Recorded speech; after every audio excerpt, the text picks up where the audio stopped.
Hey, what's going on, guys? It is Nathan, or Mr. You Know Who, and guess what? I finally got an Elgato. Finally. I just picked it up at Best Buy today. But the only thing is I couldn't find a microphone. I was planning on getting the Blue Yeti. Couldn't find it at Best Buy. Couldn't find it like Radio Shack, Guitar Center, anywhere. So I did order it off of Amazon, and I got like 1 day shipping, so I'll have it tomorrow. But yeah, so I got an Elgato, and I can finally get this really started. I'm really happy about that. But let's get straight into the video. Today is Destiny's news. Recently, Bungie posted an article talking about the 1.1.1 update and buffs and nerfs to different weapons. So let's get right into it about auto rifles. So for auto rifles, they are basically saying that they're pretty much the most used weapons in the game by this chart that they're showing, and especially the Suros. And they're basically, their goals for the auto rifle was the auto rifle is optimal at close range, and that the damage, stability, and range are tuned such that players desire stability for reliable close quarters damage or range for better accuracy at a distance. The changes they're making to them: reduce base damage of auto rifles by 2.5%. I don't like that. I don't really like that. And also, this is going to be less affected against the high rate of fire, low impact auto rifles. But yeah, I don't like this. I don't think the auto rifles really need a nerf. I think they kind of need the buff. Maybe I'm the only one that really thought that, but it seems to me like a lot of auto rifles aren't really that powerful, except for like the Abyssify and the Suros. Like other than that, no auto rifles are really like powerful.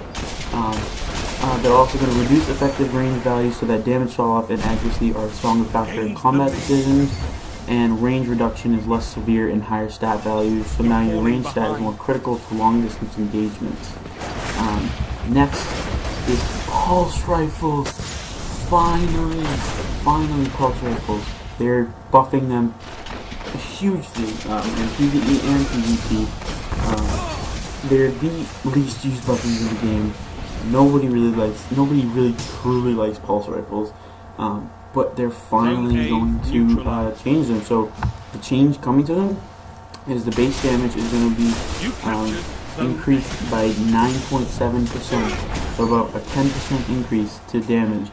And they say DPS is now more in line with other primaries, so that is awesome. I've always wanted to really like upgrade my Red Death, and I think this is really going to give me a reason to do that, especially with this 10% increase to damage. I'm really happy about this. I really hope this is gonna like really like work out. I hope that this isn't gonna like barely change them. I think this will be really good. So next up on the list is pain cannons. They're reducing the effective range. The damage follow-up starts closer to the shooter, and follow-up shots are less accurate at long ranges, which is nice because in PvP those things are like snipers. And then a slight reduction to initial accuracy. Say this is unnoticeable at close to medium range, but underscores the range intention to use from far away. So nothing too much being changed there. Now for fusion rifles, they say the blast pattern on the fusion rifle burst cone is a little wider. Close to medium range volleys are largely unaffected, but at a distance, the projectiles are less likely to land hits on a single target.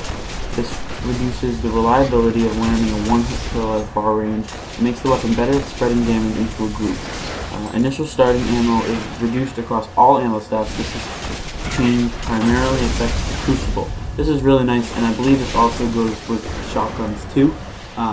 So basically, when you first start a Crucible game, you're not going to start with a ton of ammo. Which is nice because people will run around with secondaries like their primaries because they had unlimited ammo for them, so that's really nice. And then it says in PvE activities, we persistently track your ammo. We only use initial ammo values if you are logging in for the first time or starting a Crucible match. Next up on the line of shotguns, this is a pretty big buff for shotguns. They are increasing the damage by 2 times or 100% against all non-guardian combats, which is basically used in PvE, and which is awesome. I still don't think they're going to be really useful. It's just because of the fact that shotguns need to be used up close.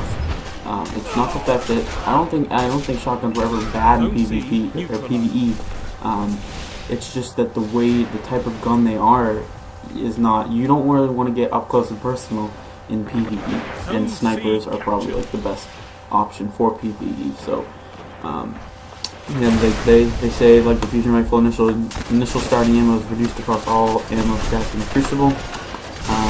You'll have less shotgun ammo in the Zero Crucible match.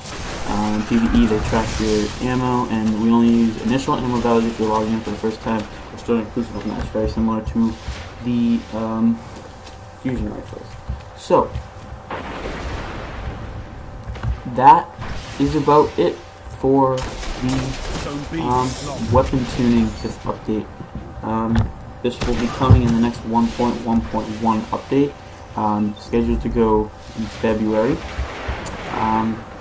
I love this. I think the pulsar rifle being buffed is an awesome thing. I don't really necessarily agree with the auto rifle nerf, but maybe it's not going to be as bad as I think it is.